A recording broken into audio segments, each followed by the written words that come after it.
Olha, há uma discussão muito forte junto ao meio político acerca das condições para julgar uma ação que pede a inelegibilidade do ex-presidente Jair Bolsonaro, que é do PL, muito provavelmente entre os meses de março e abril. Os próprios ministros do Tribunal Superior Eleitoral, consultados aí pelo o blog no G1, o blog da Andréa Sadi, deixam claro dessa possibilidade. Existe aí uma ideia de que Bolsonaro poderia estar associado às condições que são necessárias para que o julgamento de uma inelegibilidade ou o julgamento de algo que cause essa inelegibilidade possa acontecer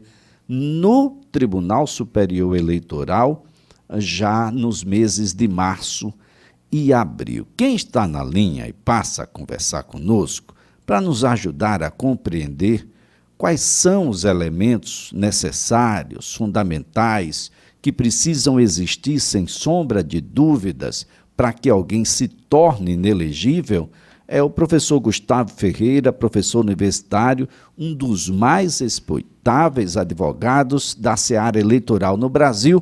Professor Gustavo Ferreira, um bom dia. Bom dia, Elia. Bom dia aos ouvintes da CBN. E aproveitando, desejando feliz ano novo, né? A primeira vez que estamos esse ano 2023 falando para o amigo com os ouvintes da CBN.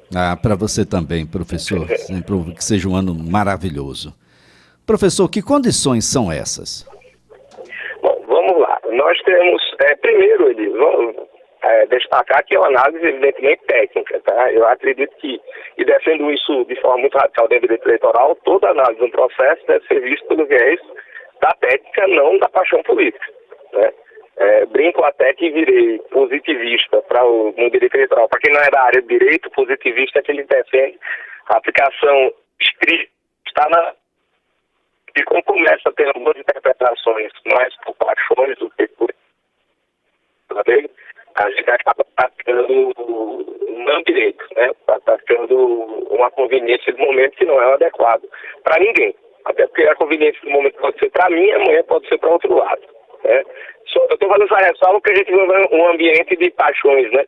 E toda opinião técnica parece se tornar política, querendo ou não. Isso é importante. Segundo, cabe destacar que a Justiça Eleitoral tem a obrigação, por lei, de julgar em no máximo um ano os processos de uma eleição. Tá? Principalmente esses processos que envolvem discussões sobre inelegibilidade, sobre abuso de poder político, abuso de poder econômico, e aqui um elogio à Justiça Eleitoral de Alagoas. Ela tem cumprido isso de forma bastante firme. Evidentemente existem exceções, mas muito mais pela particularidade do caso. Precisa ouvir testemunhas, tem uma prova pericial, que é uma prova mais demorada, você tem um ou outro problema de natureza técnico, e aí acaba tendo exceção à regra geral, mas a gente pode dizer com muita tranquilidade, falando de Alagoas, que 90% dos processos são julgados dentro desse prazo de um ano. Na verdade, um índice muito alto é julgado nos 6 primeiros meses após a eleição, após a entrada das ações. Então, o volume chega em torno de 80% e os outros 10% nos 6 meses seguintes. E fica um pequeno grupo para depois. Então, o TSE tem esse dever legal de julgar logo essas ações. Também isso explica, de repente, essa velocidade que deve ser com base no texto da lei. Tá? Esse é o primeiro ponto. Segundo, o que é que se está discutindo? E é um problema que, infelizmente, nessa eleição, aparenta ter acontecido em mais de uma unidade da federação. É o que se chama de abuso de poder político, em língua de gente, né, para quem não é de direito eleitoral. O uso da máquina pública, o uso dos elementos da administração pública em prol da candidatura de alguém, seja do próprio gestor buscando a reeleição, seja do aliado desse gestor que ele está apoiando na eleição.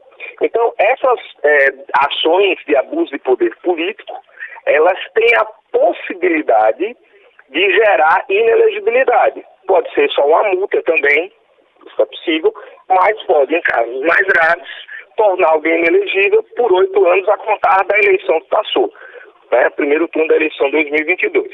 Então a gente tem essa possibilidade legal prevista na legislação de alguém ficar inelegível ou sofrer uma multa. O que se sabe é que, pelo uso de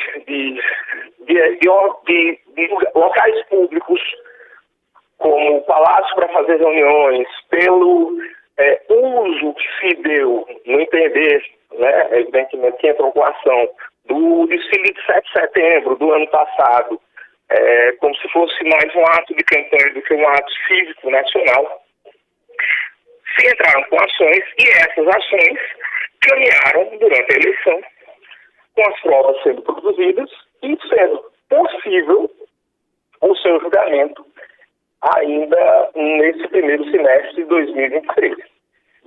E aí, nesse julgamento, cabe lembrar a contraditório, ou seja, a acusação, a manifestação do Ministério Público, tá? São ações referentes à eleição, não são ações referentes ao pós-eleitoral, isso é muito importante ser destacado. Não se está discutindo aqui nenhum ato depois das eleições. Essa não é a função da Justiça Eleitoral. Essa é a função de outras justiças. E aí, eles estão analisando essas situações e vão pôr em julgamento. E se torna um julgamento um pouco mais rápido do que de outros, porque, por exemplo, o prefeito, quando ele é julgado pelo juiz eleitoral. Depois é TRE e aí eu posso recorrer ao TSE. Os candidatos aqui no estado de Alagoas, o governador candidato, ele vai ser julgado pelo TRE do seu estado, do de Alagoas ou qualquer outro estado. E aí ele pode recorrer ao TSE. No caso do presidente, ele já é julgado direto pelo TSE. E aí se torna muito mais sério, vamos dizer assim, caminhado esse processo, porque do TSE eu só posso ir ao STF se tiver matéria constitucional. Essa é uma situação bastante interessante, professor, porque aí tem duas palavrinhas, que são 2 palavrões, mas têm sido utilizados os seus conceitos com muita frequência, que é a hermenêutica e a axiologia. Doutor, até onde a gente pode, de fato, avançar no sentido, no alcance das expressões de direito e até onde a gente pode, de fato, valorar essas expressões ao ponto de serem determinantes para determinada sentença, julgamento? Doutor. Vamos lá, Elis, você fez aquela brincadeira que a gente faz aqui, né? A pergunta de $1 milhão, né? Qual é o limite? Vou tomar a liberdade de citar 2 grandes autores brasileiros, um alagoano, Ponte de Miranda, e o outro paulista, Miguel Reale, né, pai. O direito, o limite dele é o que está escrito nas leis, mais os fatos sociais, mais os valores que estão em discussão. Tá? Em que pese aparentar, se eu analisar o fato social e analisar os valores aqui, os princípios, né, que guiam um país, que guiam as leis, que guiam o que a gente chama de ordenamento jurídico, né? Parece que amplia muito, mas não é tão amplo assim não, tem uns limites lá dentro. O que preocupa a gente, e aí a sua pergunta sobre a hermenêutica ou axiologia é bastante relevante, é se eu vou deixar o direito de ser contaminado por elementos externos. Uma coisa, Elias, e aí vamos tornar isso mais claro para quem não é do meio jurídico, tá? Uma coisa é eu entender, por exemplo, a segurança jurídica, ela pode ser relativizada quando eu estou discutindo liberdade, tá? Seja liberdade de expressão, seja liberdade física, tá? E aí a gente vai ter uma discussão aqui longa. E você, por exemplo, um defendendo que segurança jurídica é muito mais importante que a liberdade é mais importante que a gente está dentro do limite da lei. Outra coisa é quando eu julgo porque eu gosto ou não gosto do Elias. Ou porque eu tenho uma preferência ou não tenho uma preferência pela Flaviese, por exemplo. Então, é esse o cuidado que a gente deve ter. A hermenêutica não pode ser, e aí talvez esteja sendo bem radical, viu, Elias? Não pode ser um caminho para a entrada de preferências pessoais, a favor de quem quer que seja. Claro, claro, o julgador, a julgadora, né, eles não são neutros, né? Tem aquela famosa brincadeira, neutro é sabão, né? Em pó. Neutro é detergente. Todos nós somos humanos, nós temos formações, a história de vida do Elias, da Flávia, do João, da Maria, vão interferir no juramento deles. Isso é evidente. Tá? Mas o que a gente não pode deixar, e é esse o ponto que ele deve ter esse cuidado, é que eu deixe de ser imparcial. Que esse aí é um ponto tomar crucial. partido. Né? Porque a parcialidade é eu ter um lado.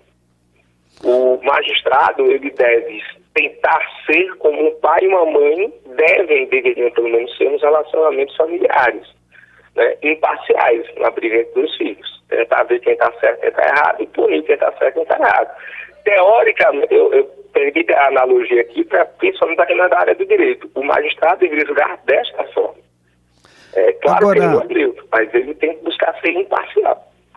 Doutor Gustavo Ferreira, o ex-presidente naturalmente não se elegeu e, por consequência, não fora diplomado, mas parlamentares, por exemplo, que foram diplomados, o diploma é inquestionável ou atos que acontecem após a diplomação pode, de alguma forma, se relacionando para com o que aconteceu durante o período eleitoral, pode, de fato, levar a uma supressão dessa diplomação? Pode. A gente tem, inclusive, esperando dentro da sua pergunta, tem uma ação no direito eleitoral chamada de recurso contra a expedição de diploma, recebe o apelido dela, né? Que é justamente atacando a diplomação, seja de um parlamentar, seja de um chefe do executivo, tá? Mas o detalhe, e aí você explicou muito bem, o ato acontecido na campanha, mas eu tenho uma ação e depois da eleição, depois da diplomação, pode vir a haver a cassação dessa diplomação, a perda desse diploma, tá? Porque houve a prática de abuso do poder político. Eu estou falando aqui de abuso do poder político, que é o mote dessas ações em relação ao ex-presidente Jair Bolsonaro.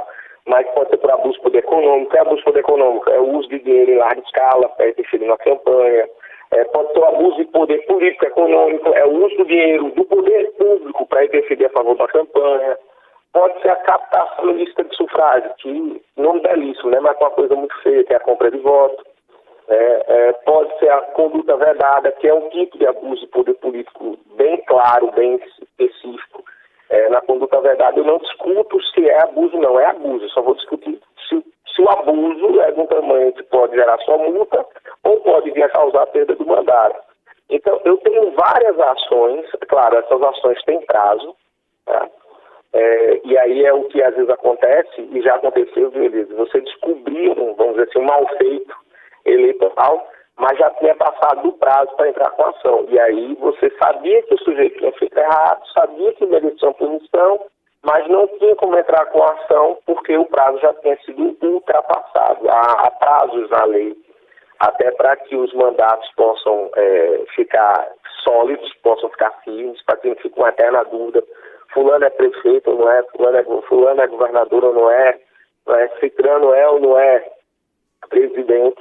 E aí essas ações têm um prazo para ser dada entrada. No caso do ex-presidente, foram dadas entradas dentro do prazo. O prazo precisa ser cumprido, né, professor? Prazo. Não pode deixar de ser cumprido. Muito obrigado, professor. Excelente dia para o senhor.